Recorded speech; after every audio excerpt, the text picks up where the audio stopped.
Imaginez un instant apprendre tout sur l'argent de deux figures paternelles, mais avec des philosophies complètement opposées. C'est exactement le point de départ du livre Père riche, Père pauvre de Robert Kiyosaki. Une histoire qui a changé la vision de l'argent pour des millions de gens. Et là, bim, on voit tout de suite le choc des cultures. D'un côté, le chemin de la sécurité, le conseil qu'on a tous entendu, trouve un bon job. De l'autre, une perspective qui retourne complètement l'idée, achète la boîte. Ce contraste, c'est le cœur de tout le récit. Alors, plantons le décor. On suit un jeune garçon, Robert. Il a son propre père qu'il surnomme son père pauvre. C'est un homme brillant, bardé de diplômes, mais qui rame financièrement. Et puis, il y a le père de son meilleur ami, le père riche. Lui, il n'a pas fait de longues études, mais il est en train de se bâtir un véritable empire. On se doute bien que les deux ne vont pas lui donner les mêmes leçons de vie. Et le déclic, il vient d'où? D'une remarque blessante dans la cour de récré, comme souvent, Robert se fait traiter de pauvre par ses camarades. Mais au lieu de le laisser abattu, ça allume une étincelle en lui.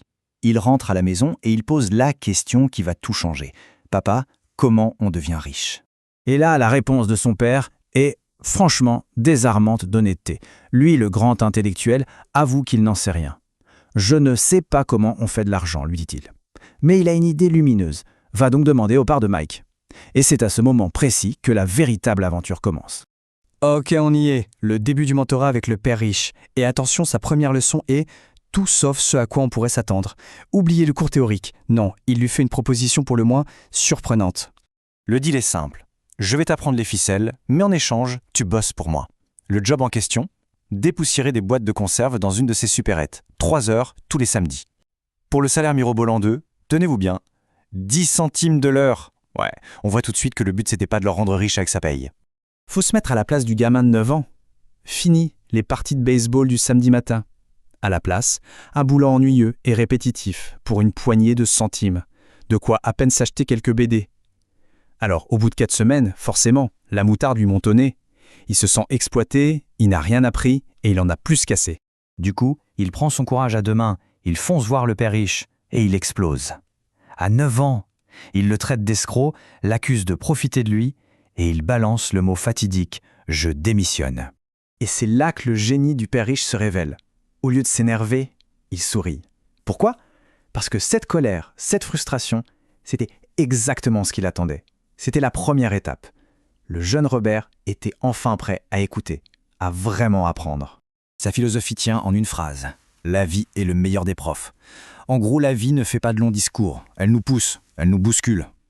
Ce petit boulot mal payé, c'était ça. Une simulation de la vie.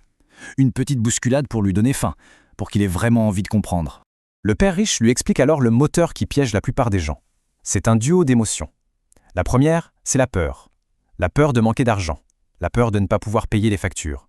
C'est cette peur qui nous pousse à chercher la sécurité d'un emploi stable. Et dès que le salaire tombe, la deuxième émotion prend le relais. Le désir, l'envie de s'acheter de belles choses, une nouvelle voiture, de plus gros gadgets. On voit bien le cycle. La peur nous fait travailler et le désir nous fait tout dépenser, ce qui nous ramène à la case départ avec la peur de manquer. Et ce cycle infernal, peur, désir, ça porte un nom. La rat race, la foire d'empoigne en français. C'est la course sans fin. Se lever, travailler, payer les factures et recommencer. On espère toujours qu'une augmentation va tout résoudre, mais en fait on court juste plus vite dans la même roue.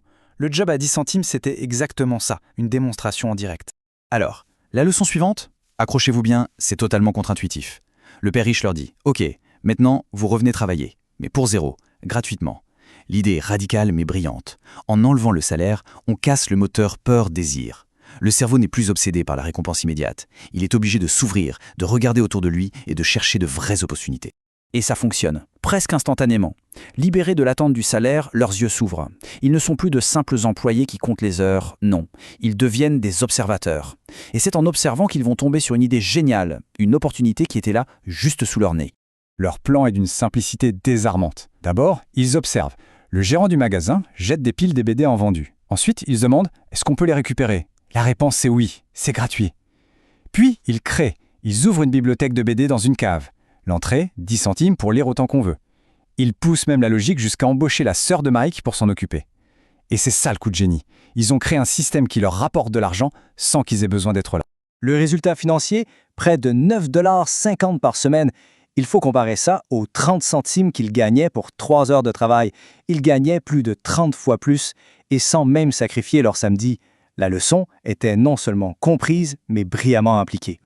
Et tout ça, ça nous amène au message principal, à la leçon fondamentale de toute cette expérience. C'est le vrai cœur de la pensée du père riche. Et la voici, cette leçon numéro 1, les pauvres et la classe moyenne travaillent pour l'argent. Les riches, eux, font travailler l'argent pour eux. C'est toute la différence. Leur bibliothèque de BD, ce n'était pas un salaire, c'était un actif, une petite machine à cash qui tournait toute seule. Et ce changement de mentalité, il passe aussi par quelque chose de tout simple, les mots. Père Rich insistait là-dessus. Dire « je ne peux pas me le permettre », c'est un point final. Le cerveau s'arrête de chercher. Par contre, se demander « comment est-ce que je pourrais me le permettre ?» ça c'est un point d'interrogation. Ça lance un défi au cerveau. Ça le force à devenir créatif et à trouver des solutions. Au final, toute cette histoire nous amène à nous poser une question. Est-ce que notre vie est guidée par la course au prochain chèque de paie, par la recherche de la sécurité, ou est-ce qu'on garde les yeux bien ouverts pour déceler l'opportunité que personne d'autre ne voit, comme une simple pile de bandes dessinées que tout le monde s'apprête à jeter ?